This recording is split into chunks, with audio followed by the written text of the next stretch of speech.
Do you like coffee and handmade soap? So why not put it together?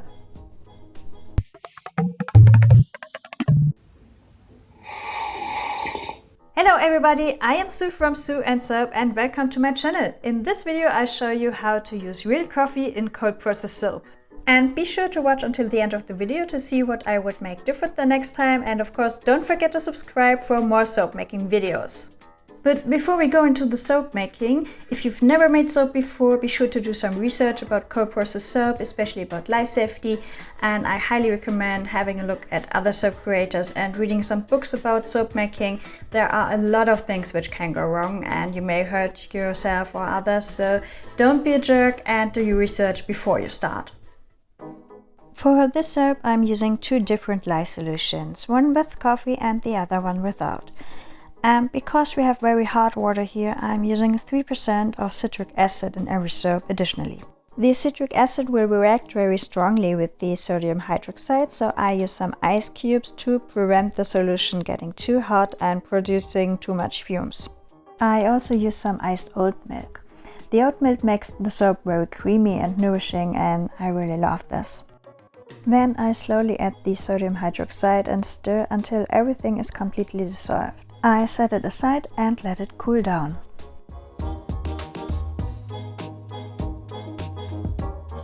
Next I prepare the second lye solution, and in this one I use about 40% of coffee instead of water. For mixing the lye I use a big glass container with a screw top lid, but this is not the best way because glass can break. But it was something I had at home when I first started soap making and I just didn't replace it yet. But it would be much better to use a chemical-resistant plastic container or stainless steel, because this doesn't break when it's getting too hot or when you drop it.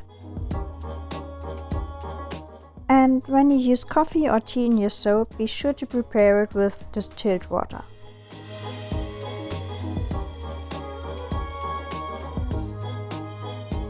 Next I measure my hard oils. For this soap I'm using shea butter, mango butter and coconut oil. And I put it into a water bath to melt. The reason why I don't use a microwave is just that I don't have one. For the liquid oils I use olive oil, almond oil and castor oil.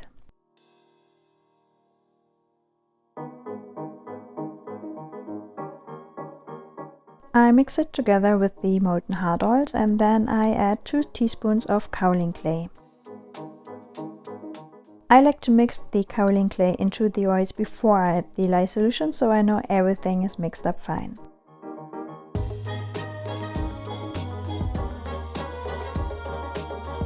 And then I divide the oil mixture into 2 parts. To one of these I will later add the coffee lye solution. For coloring I use white and brown mica. You can add mica directly to your soap batter, but I like to premix it with some olive oil.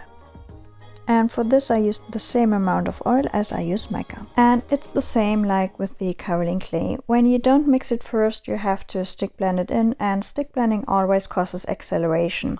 So when you premix it you don't have to stick blend as long, and it helps the batter to stay a little bit longer fluid.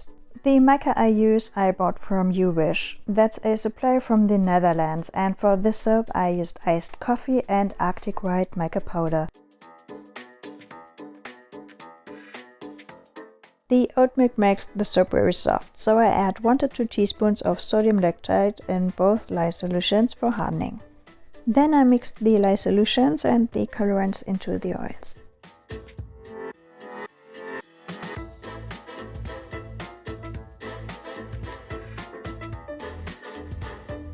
And for the coffee part I also add some coffee grounds and espresso fragrance oil from brambleberry.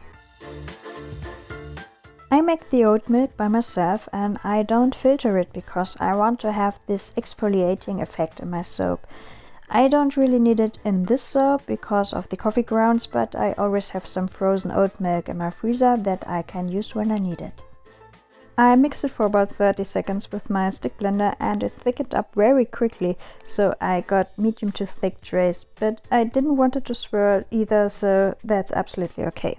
And I also noticed that the white batter thickened up quicker than the coffee batter, so it seems that the fragrance oil is slowing things down a little bit.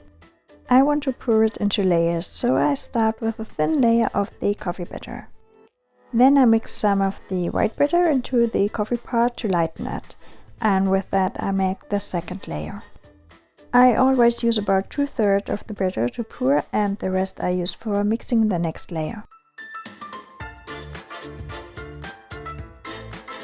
This is my first video on this channel, so be sure to give it a thumbs up if you like it, and don't forget to subscribe.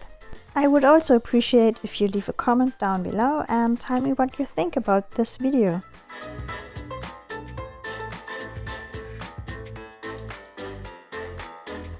Finally, I got 5 layers of coffee and I wanted it to look a little bit like cream on top, so for the last layer I only used the white batter.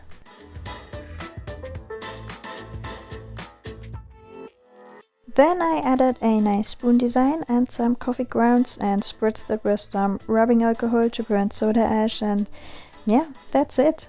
Pretty nice and easy coffee soap.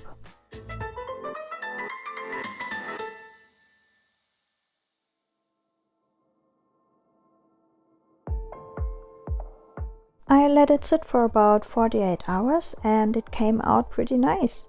It was still a little bit soft, but it was okay for cutting. But for the next time I would wait another day. And this is mainly because of the oat milk. It makes the soap very soft and it needs a little bit longer to dry. The wooden box I use is self-made, so you can't buy it, but I linked all the other things I used down below in the description box. I'm using a 5-pound mold, but I only filled it about half. I just don't need so much soap and I wanted the design to be more flat. And also a smaller soap bar is a little bit easier to handle when washing your hands, especially when you have such small hands like I do, but that's why I cut it into relatively small pieces.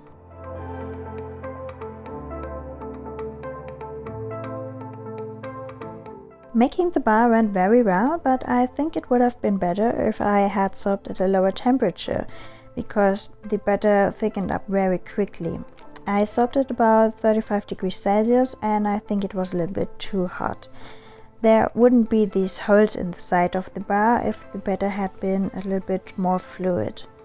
But the soap bar came out pretty nice and I love these layers and this amazing coffee smell. It's like a strong espresso with some sugar in it, and it has this little sweetness. I like this very much. When cutting, the darkest soap layers seem to be kind of brittle, and it gets better the lighter the color is, so I think the amount of coffee grounds I used was a little bit too much. So for the next time I would only use 2/3 of the amount I used for this soap. Coffee soap is great for using it in the kitchen because it neutralizes onion and garlic smells on your hands, and when you also add coffee grounds it is a nice and soft hand peeling. I put the recipe I used into the description box, but I want you to know what you do before you do it, so I leave you only with the most important information, and when you know about soap making you'll figure out the rest very easily.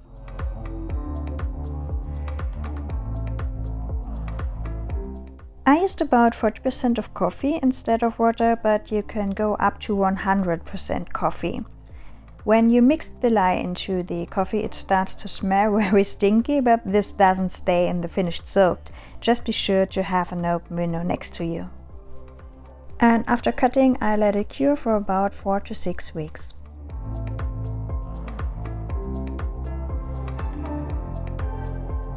If you liked this video, feel free to share it, give it a thumbs up, and don't forget to subscribe. See you next time. Bye!